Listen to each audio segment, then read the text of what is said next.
Welcome back to another episode of Animation One-to-Ones, brought to you by Skwigly Online Animation Magazine.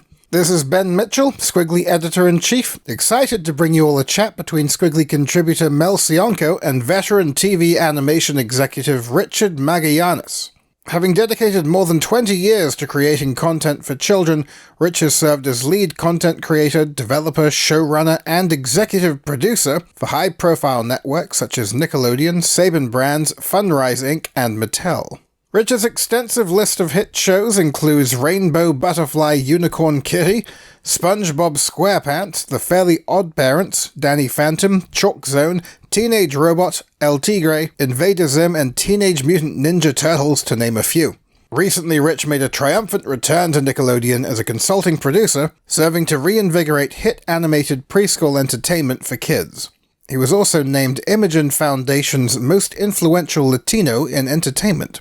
So let's hand it over to Mel Cionco in conversation with Rich Magallanes. It would be great to first hear about how you got into the industry in the first place, if it was a childhood thing or something that you grew up into liking.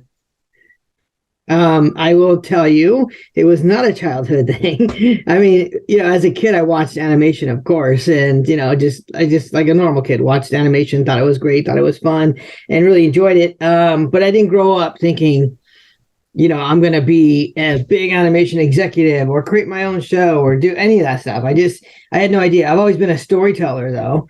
So I fell into writing in college and became really good at that, excelled at it, and got my degree in journalism. And from there, I became a news writer at a radio station. I had a published piece in a magazine. I wrote for the school paper. And I also had my roommate who was going to film school. He was going to another college, and his major was film. So together we were always writing and, directing and producing and acting, and we were doing it all. It was a bunch of silly, college stuff that I would never show anybody. So, and that's kind of how I fell into it. I was going along about my life, and after college, and got that radio news job, and then I started doing more film work, like in terms of making films. And then I was also getting into acting, and we were directing our own stuff. And it was just a great creative pod of people I was hanging out with. And we were just, when I say independent films, I mean money from our pockets, independent films, locations like our houses, locations, like that kind of stuff. And so we were making all these films. And then one day somebody at Nickelodeon said, "Hey, I heard you're in production. I hear you're a writer. I hear people like you. I hear you do a good job. I need help. Can you help me?" So I said, "Sure, why not?" So I took this job at Nickelodeon, and I started out as a freelance, what they called as a story consultant. So, and I was actually an assistant to her. So I wasn't even fully that, and what we did was we read scripts and gave notes to the writers. And I started doing that on a couple of early shows like Wild Thornberrys, even the tail end of Rugrats, and then kind of bled into a little bit of other Klasky shows and Klasky Chupo, which was the Rugrats production company. And then, went into Angry Beavers and stuff like that. And then, long story short, because it just gets really long, was that I ended up just kind of excelling in the actual production, executive sort of network area. And I went from one thing to the next thing. So I went from a freelancer to a staff person to a coordinator to a manager, director. By the time I left, I was senior vice president. Current series, I had developed a lot of shows, helped develop a lot of shows. And I was overseeing in production too. So it was quite the ride. And then from there, I went to Saban Brands and did the same thing there. I was senior vice president, development and production, where I actually developed a couple shows, and I actually ended up, by default, creating, developing, producing, selling my own show. And then from there, I left and went over to the toy company, who eventually bought that show. And I ran my show as just a showrunner, but then I was also developing other shows for them at the toy company. And then after that, I jumped off the executive bridge and just surfboard and went swimming out into the ocean and decided I wanted to make my own content. And And I came back to Nickelodeon recently. Yeah. How was the road in going up those ranks, in going from freelance to where you're now? Yeah, it's a pretty wild ride. I gotta say, I learned quickly when I jumped off that executive surfboard and I was working for companies, and I always had, the 401k, and, you got insurance and you got all this stuff. And then suddenly when you're independent, you're like, where's all my background? And, and also you're out there and you're thinking, I know a lot of people in the animation industry and just the industry in general.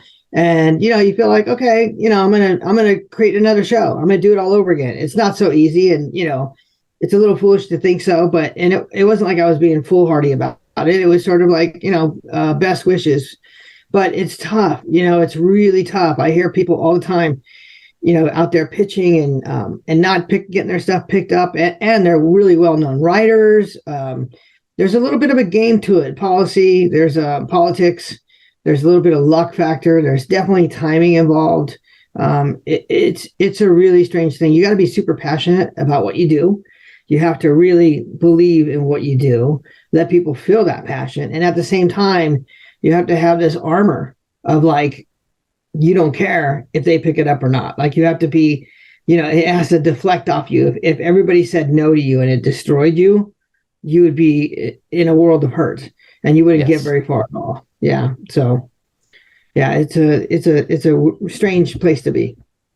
Before, you mentioned that it wasn't always your goal to be where you're now, to be an executive and to be in the animation industry. How did you find the passion to continue with that kind of career? I love, like I said, I'm a storyteller and I love production.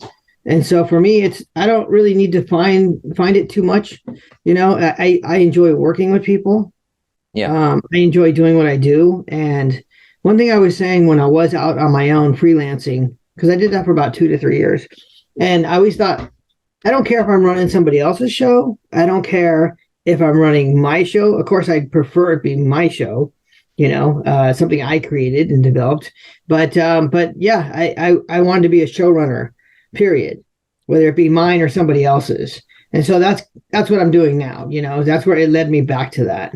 And so my passion is just all about telling the best stories, having fun with the crew that I'm working with, and putting out the best product.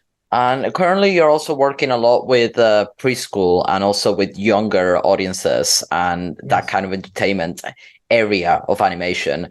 How's that? It's not like my first given choice. I dabbled in preschool on my first tenure at Nickelodeon, a little bit here and there, that we just kind of like share things and talk about projects and I give thoughts, ideas, maybe some notes on certain projects, but nothing too heavy. And then when I went to Saban Brands, I got more into it because I started to get deeper into some of the shows that we had sold to Netflix that were preschool.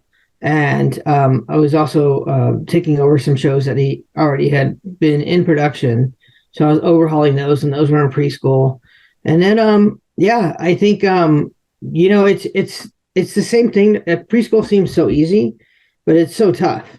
There's a lot more rules involved. I am much more of a comedy, slapstick guy, and, going back to what we were talking about earlier about animation, how I fell into it.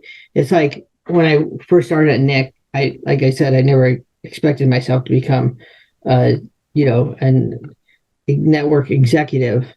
But once I started working in animation, I found out how much I loved it. And I started to realize how much I'm a cartoon character, and how my brain thinks, and the way my brain works. Very visual and very silly, very cartoony. And my mom was like that too. She was always making voices in the room and just being a goofball, and I do the same thing. But yeah, preschool is a little more challenging for me because I have to watch myself. I have to constantly pull myself back. You can't do those kind of jokes that are not even sophisticated, but you just have to be careful about how you say things and how you execute it. And it has to be retainable, and it has to be sticky. And usually there's, a lesson to be told or something to be learned that's a little more harder hit than the 6 to 11, general comedy crowd, I would say. Yeah. Yeah. Would you say then that the shows that you worked on that weren't aimed for that kind of audience were the highlight of your career? Yeah, I mean, it's hard. It's a hard question to answer. I definitely have shows that I love with so much passion and devotion. Like SpongeBob SquarePants was a big one for me, because that was always I was always involved in it in some realm. I came in on that, as a younger, what do I say, lower level, executive on the executive side, and worked my way up. So then it was always under my umbrella, but I learned so much from the creator of that show, the late great Steve Hillenburg, who is just it has so much integrity for his character. And I learned a lot from him about that, just watching him, the way he worked and the way he talked about SpongeBob and the way he always had these rules and, very specific about SpongeBob in general. So those kind of shows to me were really some of my favorites. But to be honest with you, every single show I worked on, they all become your babies, and there's some that I didn't want to work on at all. And then it just becomes like your favorite thing ever. So going as well into another thing that kind of interests me about you and your career in general is the fact that you actually were named as the Imagen Foundation's most influential Latino in entertainment. How did that award and that, not that award, but that title feel like having? It was a little strange for me, to be honest with you, because I'm half Latino and then we're half European. So for me, I'm not full, but definitely grew up with my grandparents on my father's side who spoke Spanish in the house 100%. And my lineage goes from Mexico all the way back to Spain, and there's a lot of pride in there. And so it's definitely it's been a part of my life. Having a grandma who made homemade menudo, and just we had a house in outside of Ensenada growing up. So we used to go across the border all the time. So this, Mexican Latino influence is a huge part of my life. And when I was nominated for the award, I wasn't even really sure like how big it was, to be honest with you, somebody nominated me and I won this thing. And I was really honored, first of all, but I had no idea like what a big deal it was. I didn't even tell anybody at Nick that I had won this award until after I won it. I didn't tell anybody I was nominated. I didn't tell anybody I won. And I went to the event and I remember I dressed up. I wore a tie and a jacket. And then I got there and I was kind of like, oh man, this is a huge deal. I'm so glad I wore a jacket. I just was trying to look nice because I love to look nice wherever I go and be presentable. But it was a big deal. And then it hit me like, this is a big award. And another thing that I love to do is, I love talking to Latino kids, just from my background, because my background, I didn't have the support. My family's not college educated, and I have 4 other brothers in front of me. And I was the only one who went to college, and I did it on my own volition. I did it because I wanted to, because I thought for some reason I should. To be honest with you, I don't even know why I thought I should, but I just thought it was the better thing I should be doing. And so what I love to do is talk to kids and let them know if I can do it, you can do it, no matter what it is. So is that kind of idea of if I can do it, you can do it, something that drives you on your career?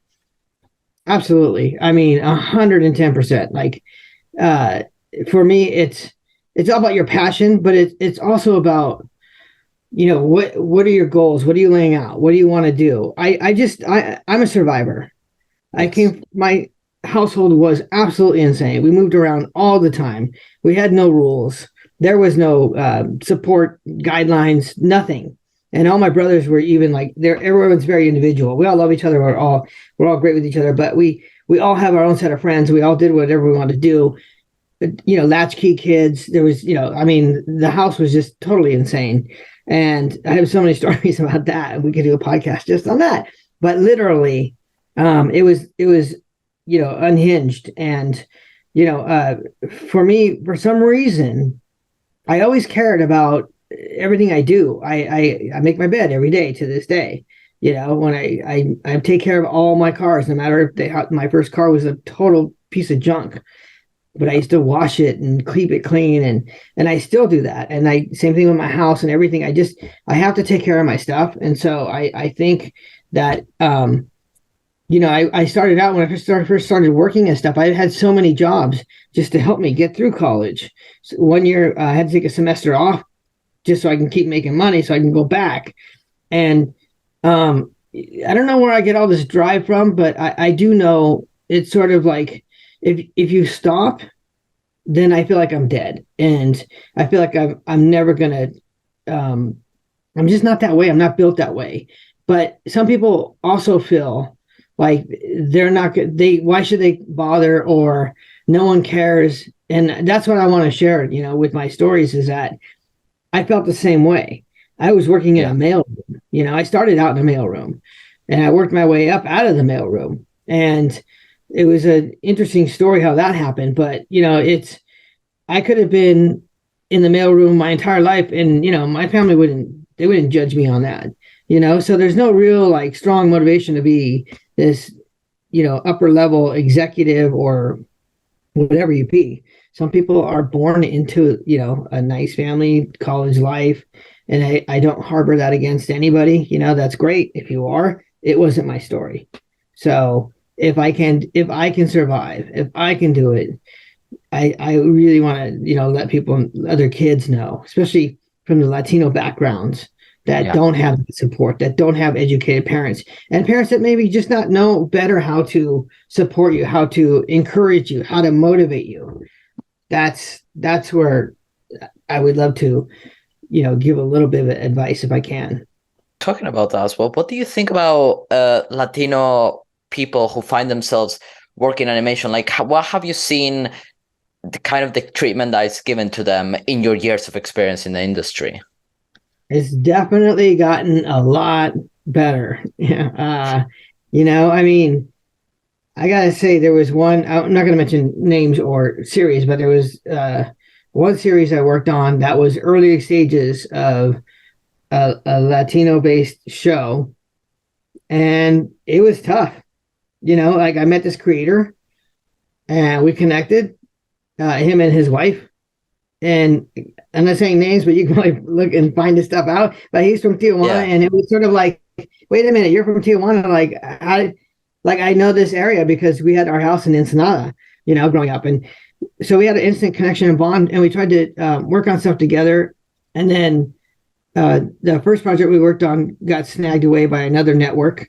And then he came back because I kept calling and saying, hey, come back. I was really in love with his artwork and just him as a person and his wife. And it was sort of like, they were such a great people. But I felt like the network wasn't ready for this Latino-based show, And even actually, I'll tell you, when I did my show, Rainbow Butterfly Unicorn Kitty, I remember people at, not Nickelodeon, people at the other network were saying, I named the dog Miguel, and he's a Chihuahua, and that was her best friend, the cat's best friend. I thought it was kind of funny to have a cat and dog best friend. And then also I really wanted him to be Chihuahua, and I really wanted him to be, I wanted that Latin flavor in the show. And it's very, very important to me. I remember somebody came to me one day and they said, do we have to call him Miguel?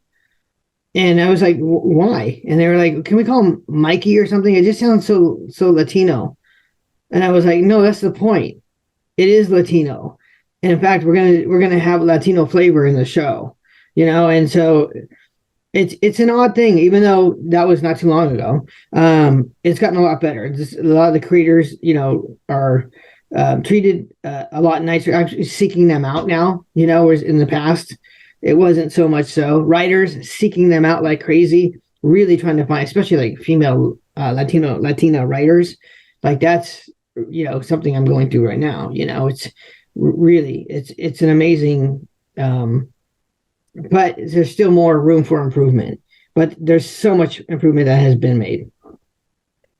What do you hope things like your story and the fact that there's even like something like the most influential Latino in entertainment award, like that possibility of recognizing that talent, what do you hope that can achieve to future, even not Latino specifically, but future foreign animators and non-English speaking animators who come into the Hollywood industry of animation?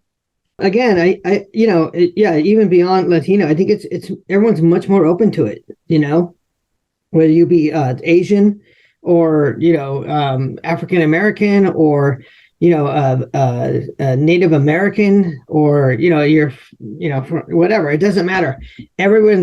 They want creators with different voices. That has always been something Nickelodeon has been proud of, but at the same time, corporations say certain things and the industry says certain things. It's when they actually back it up that makes the difference, right? And that's I don't mind speaking my mouth about that, because the truth is the truth. And like I said, everyone's doing such a better job today, and that's across the industry, not just animation. People want to see foreign things now. People want to hear these foreign voices. They want to hear what these foreign directors and, everybody, writers and producers, and they want to, because stories are, they're all this, there's only so many stories you can tell, but how do you hear it with a different flavor? And, do you learn something from it? Is it different, perspective? So there's something really interesting and not only educational, but it's a different experience. It's like living your life, vicariously through other people. And I think that's the most interesting thing. So with animation, again, a big component of the type of animation that I do specifically is comedy, and so does it translate? Comedy tends to translate more worldwide than, drama, so it's sort of like, yeah, it's cool to see all the doors open up and people go into different types of, ethnicities and heritages and backgrounds and, and sort of explore and play with them. What do you hope your story specifically can bring into that kind of inspiration? Again, I'm just really hoping that if I can inspire one person, I'm good. And I've already done it, but I mean, like, if I can continue to do that, like if I'm speaking to a room of, in 2019, I went to the Hispanic Chamber of Commerce in San Antonio, Texas, had me come out to talk to, for 2 days. I was a keynote speaker for 2 days, and I got to speak to these kids. One day was all boys and one day it was all girls. And each day was like 2,500 boys and then 2,500. And they were all like 8 to 11, I think, if I remember the ages correctly. And I thought, oh my God, they're going to kill me. I mean, like, these are kids, and there's not like, I've done the 500 kids. I've done the high school kids, and, and they can get a little unruly, they can yell things at you and stuff like that. But, but not bad things. I mean, just like how much money you make, that kind of stuff, or what kind of car you drive, that, and you got to have an answer like, why does that make me important to you? And then it makes them think about it, but I think, if I can inspire a kid to stop and think, even at that young age, here's the thing. When I was that age, I wish somebody would tell me, you know what, it's going to be okay. You know what, you're going to be fine. You know what, you can do whatever you want to do. You can make your own decisions, and as a little kid, you may not really fully understand that. But if someone were just to tell me that, just to take my hand and say that to me, I think it would have made such a difference, because then you have some hope. You have something to look forward to.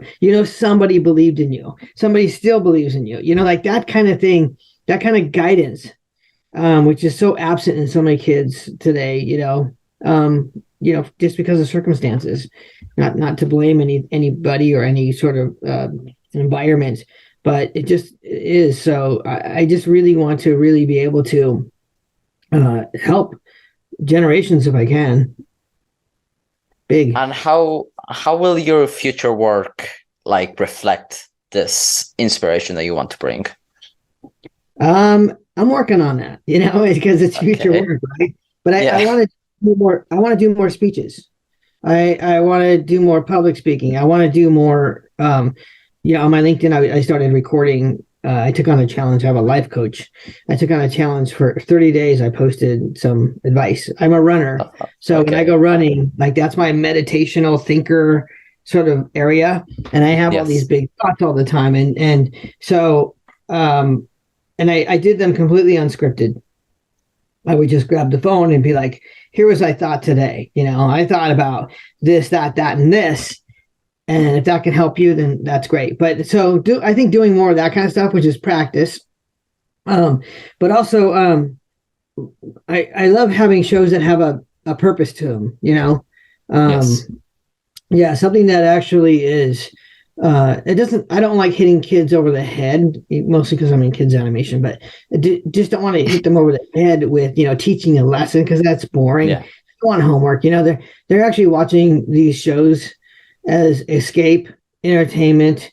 They want something, but then if you learn something out of it, like your favorite character, like SpongeBob is a great example too. Like you go, oh, he's so free, but at the same time, he would never do that, because he knows he has his morals, he has his values, and that's the integrity I was talking about with Steve and his character. So it's sort of like if you're able to infuse that into your characters, into your stories, so that people can actually respect your show, your characters, your stories, and get something out of it in return and remember that's amazing. That's gold. Talking now about specifically the very near future, is there anything you could say that you have upcoming in your career? Well, right now I can't talk too much about it, but I'm executive producer on Dora, which is the reboot that's happening at Nickelodeon. It's CG, so we're bringing back our beloved Latina, and it's a fantastic show. I mean, it's amazing. I never knew I was going to love Dora so much, because I always knew it when I was there, but I wasn't in that preschool space, and I just can't go into too much about it. But but all I can say is that we're working on the reboot. It's a CG, and it's I love the fact it's it's funny because it's like it was relevant way back when. It's been a couple decades, right? It's been on the air, and and went off, and now we're coming back with it. But like literally, it was so great to have a show that infused Spanish, conversational. It wasn't just like hola means hello, it's not like that. You just say it and you keep rolling with it, right? So I'm actually learning quite a bit myself, Really? Yeah, it's interesting. But because there's a lot of culture, and people are a little more sensitive to these days, so you got to make sure you do everything right. Yes. You don't want to offend one culture over another. And a lot of different Latin cultures, just like there are a lot of different Asian cultures, where even if they're speaking the same language, these ones don't do that, and these guys don't do this, and then so you just want to make sure you're infusing the correct cultural balance in there. And so we have somebody who's fantastic on our show who makes sure that happens, but everybody has a part to play. But I love the fact that it's so relevant today, even more so than it was before. It didn't go away. It got stronger to have this. So it's an amazing property. The creators are amazing. The character and the stories and the world that she lives in, and her best friend Boots. It's just, I can't say enough about it. Over the moon about it, yeah. Oh my God, I can't actually wait for that, because when I was a kid, I used to learn English in Argentina with Dora, which it was great. So I cannot wait to see, like you said, our favorite Latina back in Nickelodeon. That's gonna be amazing. And we're really trying to talk the talk and walk the walk. That's also something I really believe in. And so we have our not all of our writers, but you try to hire who you can, but they're Argentinian, and all of our voice characters. I don't want to say everybody, so this is where I'm going to get myself in trouble by talking too much. But we're walking the walk and talking the talk. And I used to do that back in the day when I used to work on the writing fellowship program at Nickelodeon, and that was for people of different backgrounds who were not able to get into the studio. So Yes. diverse, backgrounds. And so we gave them that opportunity, that experience. And we tried to really make everything authentic in what we did. And I think that was a good learning lesson for me and a learning tool about how to approach other, ethnicities, backgrounds, and everything. So. Well, thank you so much for all your answers. On a final note, is there anything, if somebody listens to this and they're from a Latino background and they want to get into the animation industry, is there something that you would give them advice or some kind of inspirational thing, anything that you would tell them? Yeah, I mean, there's so many things that I could say, but I would say, just don't stop and, don't stop what you're doing. Keep pursuing your dreams, because you're always going to have somebody who's going to say, no, or maybe, or not right now, but you got to keep pushing. You got to believe in yourself. If you don't believe in what you're doing, it's not going to happen. And also when you aim to do something, you really got to aim as high as you can. Again, that old saying of like, aim for the moon and you'll hit the stars, you're still up there, it's or whatever that saying is, I don't even know. But Yes. But literally you got to be flexible like that, because you should aim to amaze people. Don't aim to just please people. Aim to amaze them, because that's when you will succeed. And you got to keep trying and trying and trying. I mean, I believe my path has led me to Dora for a reason. Well, thank you so much for being a part of the Skwigly podcast, and I wish you a very good afternoon. Thank you so much. I'm so glad that we had this opportunity. That was Rich Magallanes speaking with Mel Cionco. For more of Mel's work here at Skwigly, check out their author page on Skwigly. You can also find them on Twitter at @MACionco. Be sure to smash those like and subscribe buttons if you're watching this episode on YouTube. Otherwise, be sure to subscribe to Skwigly's animation podcast wherever you get your podcasts so as not to miss an episode. And while you're at it, follow us on Twitter @Skwigly, Instagram @SkwiglyAnimation, and Facebook.com/Skwigly Magazine. The website, as ever, is skwigly.com. Thanks again to Rich and Mel, and until next time, happy animating.